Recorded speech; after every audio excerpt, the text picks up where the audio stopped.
হে রাসূল, তোমাকে ভুলি আমি কেমন করে। হে রাসূল, তোমাকে ভুলি আমি কেমন করে। মহানবীর শানে গজল পরিবেশনের মধ্য দিয়ে শুরু হয় সিরাত মাহফিল।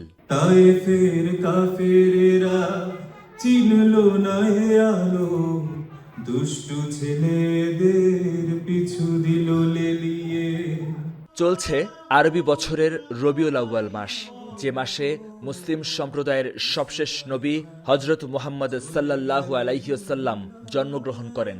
এ উপলক্ষে মহানবীর পবিত্র জীবন ও আদর্শের নানা দিক নিয়ে ফিনল্যান্ডে সিরাত মাহফিলের আয়োজন করা হয়। হেলসিঙ্কিতে প্রবাসী বাংলাদেশিদের জন্য মুসলিম ফোরাম ফিনল্যান্ড এই আয়োজন করে।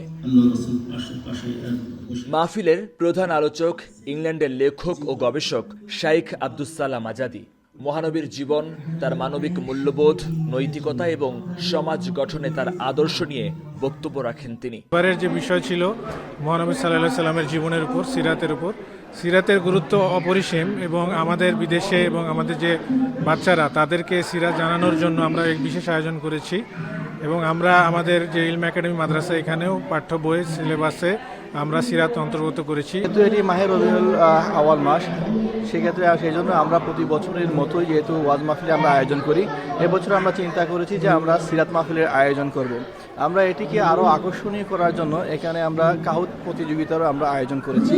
ভিন্ন সংস্কৃতি ও পরিবেশের থেকেও ধর্মীয় মূল্যবোধ, ইতিহাস ও আদর্শকে পরবর্তী প্রজন্মের কাছে পৌঁছে দিতে ছিল সিরাত কাহুত তথা কুইজ। এতে অংশ নেয় শিশু কিশোররা। মহিউদ্দিন মধু, সময় সংবাদ, ফিনল্যান্ড।